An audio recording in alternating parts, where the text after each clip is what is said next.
बरती लोग छठ पूजा करती है तो लौका क्यों खाती है?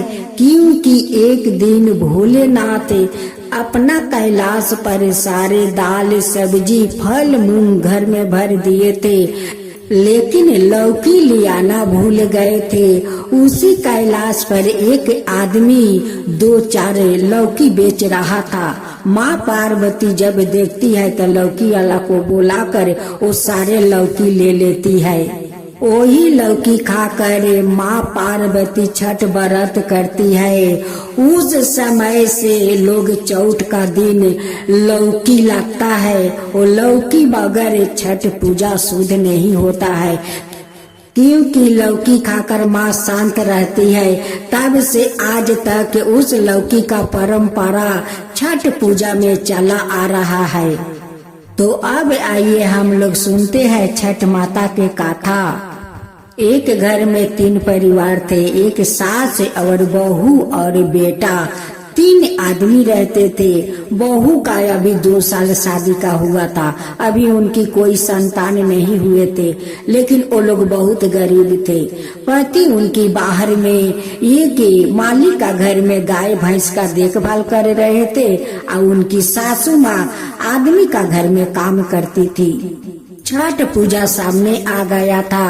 बहू कहती है अपना सासू माँ से कि माँ जी, मैं चैती छठ का व्रत करना चाहती हूँ। सासू माँ कहती है कि बहू, तुम जो छठ पूजा करोगी 3 दिन उपवास रहोगी, लेकिन हम लोग के घर में तो तुम जानती हो कि हम लोग के संसार में कितना तकलीफ है, कितना दुख तकलीफ सह कर हम लोग चलते हैं।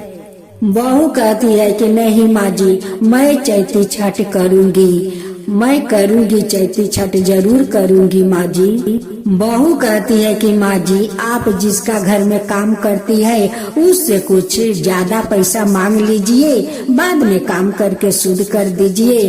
उधर आपका बेटा मालिक का घर में गाय भैंस का देखभाल करते हैं, उनका घर से कुछ पैसा मिल जाएगा तो आराम से हम छठ पूजा कर लूंगी माँ जी। छठ पूजा भी सामने आ गया। सासू माँ जाती है अपना मालकिन के घर में काम करने। मालकिन से कहती है कि मालकिन, काल तो चौथ है, काल मेरी बहू छठ पूजा करेगी, काल नहा कर खाएगी, आप कुछ पैसा ज्यादा दे दीजिए, बाद में आपको काम करके शुद्ध कर दूंगी। मालकिन कहती है कि ठीक है, काल मैं देखूंगी। काल जब सासू माँ काम करने जाती है, कहती है कि मालकिन कुछ पैसा दे दीजिए, नहीं हो तो कुछ आटा का पिसान दे दीजिए। वो मालकिन क्या करती है कि वो जो आटा चाल चाल कर भूसी रखी थी वो ही दे देती है सासू माँ को। कहती है कि यही भूसी है, ले जाओ, आज तो मेरा घर में कुछ नहीं है। चौथ का दिन तो जैसे तैसे उनकी गुजारा हो गया, लेकिन खरना के दिन उस औरत उसे भूसी देती है। उसी भूसी का बहू 2 लीटी लगा लेती है। कहती है कि यही मैं छठ माँ को भोग लगा दूंगी। खरना पर उनकी बहू उहे 2 लीटी भूसी का छठ माँ के भोग लगा देती है। गोर लाग लेती है या लाग कर पानी पी कर रह जाती है। चंपा का पति अपना मालिक से कुछ पैसा मांगते हैं कि मेरा घर में छठ पूजा है, मालिक कुछ पैसा दे दीजिए। मालिक कहता है कि मेरे पास अभी पैसा नहीं है, जाओ सामने महीना में तुम्हें पैसा मैं दे दूंगा। उधर मालिक भी कुछ नहीं दिया, इधर मालकिन भी आटा को भूसी देती है। उनकी सासू माँ भूसी लिया कर अपना बहू को देती है। उस दिन उनकी बहू का हाथ में 1 रुपया था। उसी दिन एक आदमी 1 लौका बेच रहा था। बहू कहती है कि छठ माता को तो लौकी बहुत पसंद है, मैं इसी लौकी को मैं जाकर जल में खड़ा होकर अर्घ दूंगी। जो भूसी का रोटी वो छठ माता का भोग लगाई थी, वो रोटी उठाकर केला के पाता में रख दी थी।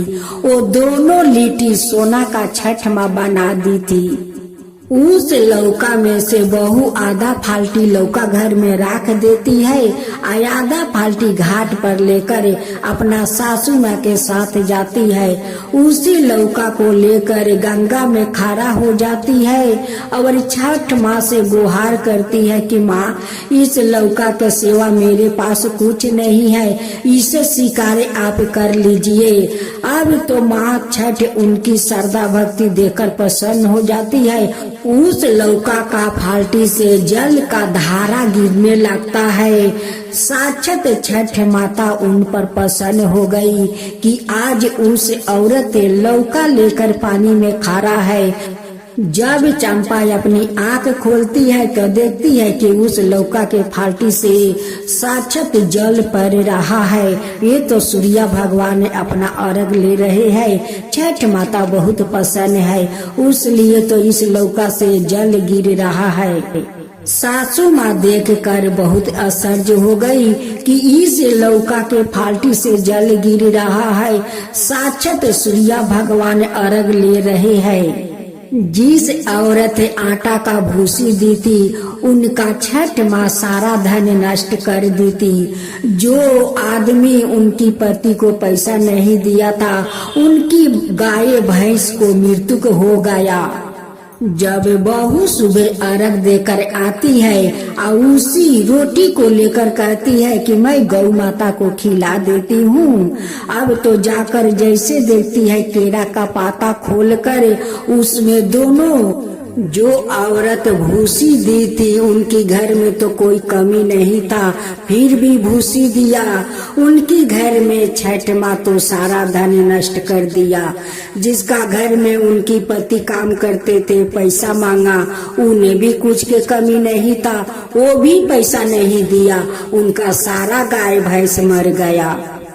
अभी तक तो चंपा पारण नहीं की थी। वैसे ही वो मालकिन आती है, कहती है कि मुझे माफ कर दो चंपा, तुम्हारा सास के मैं भूसी दिया था, उसी के कारण मेरा घर में आज सारा धन नष्ट हो गया है।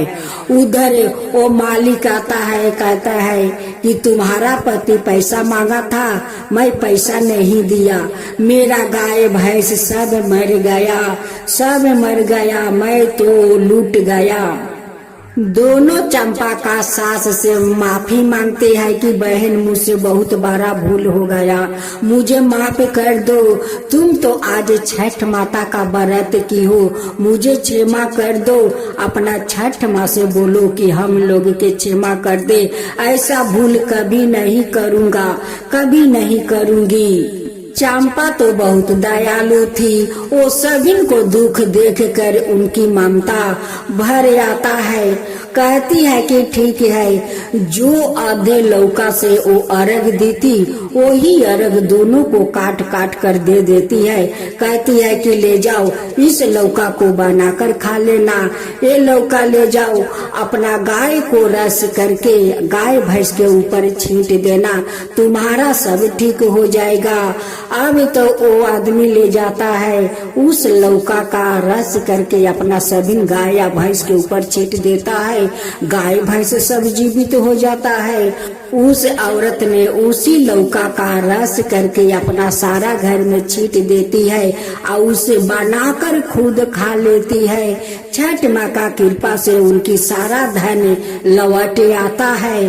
कहती है कि हे छठी माता, आप तो धन हो, मेरा तो आपका इस लौका का रस से सारा धन लौटा दिया। आपका ये लौका महान है माँ, महान है।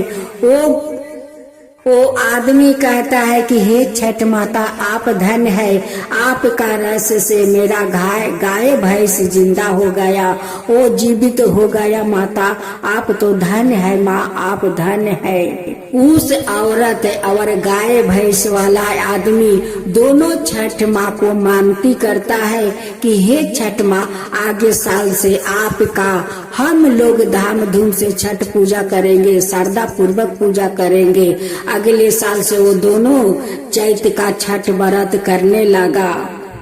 हे छठ माता, जैसे आप उस लक्ष्मीनिया का भूसी का रोट का आप सोना बना दिया, उन्हें भाग लौटा दिया।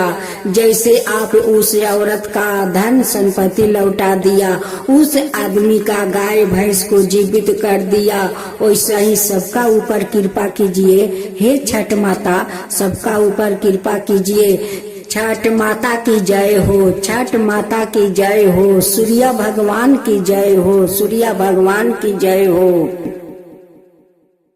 से मन का बहुत शांति मिलता है। जिस परिवार में किसी को अगर दुख तकलीफ हो जाता है तो छठ माता का उस समय उन्हीं पर ध्यान जाता है। माँ कहती है कि हे छठ माता, मेरे परिवार को रक्षा कीजिए, मेरे परिवार पर आप ध्यान कीजिए। हे माता, मेरे परिवार को रक्षा कीजिए। जब माँ पर दुख तकलीफ आते हैं तो वो माँ अपना परिवार के लिए छठ माँ को याद करती है। यहाँ तक कि एक माँ अपना परिवार के लिए छठ माँ को मानत मांग लेती है कि हे माँ, अगर हमारा परिवार ठीक हो जाएगा तो आपका श्रद्धा पूर्वक व्रत करेंगे। छठ माता का कथा जरूर सुनना चाहिए, क्योंकि कथा सुनने से बहुत मन का शांति मिलता है। अब हम लोग छठ माता का कथा सुनते हैं। छठ माता की जय हो, छठ माता की जय हो। एक गांव में एक पति पत्नी रहा करते थे। उनकी एक ही बेटा था, लेकिन वो लोग बहुत गरीब थे, बहुत गरीब। उनके पति जो काम करते थे उससे उनकी संसार नहीं चलता था। उस औरत का नाम मुनि था। मुनि का महके वाले वो छठ पूजा करते आ रहे थे, उसलिए मुनि चैती छठ वो करते आ रही थी, क्योंकि उनकी नैहर का परंपरा चला आ रहा था। वही परंपरा को निभा रही थी। वो एक भी चैती छठ नहीं छोड़ती। मुनि का संसार बहुत तकलीफ से चल रहे थे। वो जैसा तैसा अपना संसार वो चला रही थी। एक दिन मुनि का पति अपना पत्नी से कहते हैं कि देखो, अपना मुल्क में मैं काम करता हूँ, लेकिन जो पैसा मिलता है उससे तो हम लोग के संसार नहीं चलता है। देखो, मैं परदेश जाऊंगा, वहाँ पर शायद मेरा ज्यादा पैसा मिल जाए तो मैं एक बार कमा कर साल में एक बार आऊंगी और तुम धाम धूम से चैत छठ करना। जो भाग्य में विधाता लिख देते हैं वही होता है, दूसरा होता नहीं है। कोई अपना मुल्क में रहे और विदेश में जाए, उनकी वही जो भाग में लिखा होगा वही आएगा, उससे ज्यादा नहीं आएगा। मुनि का पति यही सोचकर विदेश में जाता है। वहाँ पर जाकर एक माटी काटा के काम मिलता है। उस माटी काटा में बहुत कम पैसा था। उस माटी काटा में हिसाब से पैसा मिलता था, वो भी जब तक महीना नहीं लगता तब तक पैसा नहीं मिलता। जो वो लोग बाकी साकिर खाते पीते वो महीना उठाकर उसी में भर देते थे, लेकिन हाथ में पैसा नहीं बचता। मुनि अपना पड़ोसी से बोलती कि मेरे पति तो परदेश गए हैं, आगे साल कमाकर बहुत सारे पैसा ले आएंगे तो मैं छठ माता को धाम धूम से पूजा करूंगी। उधर मुनि का पति सोच रहे थे कि जिस तकलीफ के लिए मैं परदेश में आया कि यहाँ पर कुछ ज्यादा पैसा मिल जाएगा तो महीने महीने अपना घर में पैसा बैठाऊंगी और मैं भी यहाँ कुछ खर्चा करूंगी। लेकिन नसीब का लिखा तो कोई नहीं मिटा सकता है। यहाँ पर आकर वही भी हालत है। देखते देखते एक साल बीत गया, फिर चैत महीना आ गया। इधर मुनि बहुत खुश है। अपना पड़ोसी से कहती है कि इस बार मैं अच्छा साड़ी लूंगी अपना पति के लिए, अपने बच्चे के लिए। इस बार तो मेरे पति ज्यादा पैसा कमा कर लाएंगे, वो परदेश में तो बहुत सारा पैसा मिलता है। लेकिन उनकी पति तो आए नहीं। अब मुनि क्या करती? पान फूल लेकर छठ माता का वो जल में खड़ा हो जाती है। कहती है कि माँ, मेरे पति तो परदेश गए थे, लेकिन छठ में तो नहीं आया, मैं क्या करूँ? आपका यही पान फूल देती हूँ, इसी पान फूल को आप स्वीकार कर लो। मुनि जैसे अर्घ देकर अपना घर लौटती है, वैसे ही उनके घर में साक्षात छठी मैया उन्हें दर्शन देती है। छठ माता कहती है कि बेटी, तू इतना तकलीफ करती है, लेकिन मेरा व्रत कभी नहीं छोड़ती है। तू पान फूल लेकर खड़ी हो गई, लेकिन मेरा उपवास नहीं छोड़ी। तेरा पति तो नहीं लौटे। तू जानती है कि मेरे पति परदेश गए हैं तो बहुत सारा पैसा लेकर आएंगे। वो भी वहाँ तकलीफ करता है बेटी, वो भी वहाँ तकलीफ करता है। जो पैसा यहाँ पर कमाता था, वही पैसा वहाँ पर उन्हें मिलता है बेटी। जो नसीब में लिखा होता है, आज जितना दिन लिखा होता है उतना दिन होकर ही रहता है बेटी। मुनि छठ माता का पैर पकड़ लेती है और रोने लगती है कि माता, मैं क्या करूँ? आप बताइए, मेरा पति तो परदेश से नहीं आया। माँ कहती है कि बेटी, तू चिंता मत कर, तेरा पति तो आ जाएगा, लेकिन अब तेरा कोई तकलीफ नहीं होगा। माँ छठी मुनि का श्रद्धा भक्ति देखकर उनके घर में धन के बरसात कर देती है। छठ माता मुनि को आशीर्वाद देकर जाती है। कहती है कि बेटी, ये धन अब तेरा कभी खत्म नहीं होगा और तेरा दुख तकलीफ सहना नहीं पड़ेगा। उन्हें आशीर्वाद देकर अंतर ध्यान हो जाती है। थोड़ा देरी के बाद उनकी पति घर में आते हैं। धन दौलत देखकर बहुत अचकित में पड़ जाते हैं। कहते हैं कि इतना सारा धन घर में कहाँ से आया? मुनि कहती है कि ये तो छठ माता का कृपा है, वो खुद साक्षात मेरे घर में आई थी, इतना सारा धन के बरसात करके वो अंतर ध्यान हो गई। अब मुनि का पति अपना महल बनाते हैं, अपना व्यवसाय करते हैं। मुनि और उनकी पड़ोसिन दोनों छठ माता का धाम धूम से पूजा करने लगती है। कहती है कि हे छठ माता, जैसे आज हमारा घर में आकर आप धन का बरसात किया, हमारा जैसा बहुत सारा गरीब लोग है, उन्हीं का घर में भी जाकर ऐसे ही बरसात कर दीजिए। हे छठ माता, ऐसे ही अपना कृपा सभी के ऊपर बनाए रखे। हे माता, सभी के ऊपर बनाए रखे। छठ माता की जय हो, छठ माता की जय हो।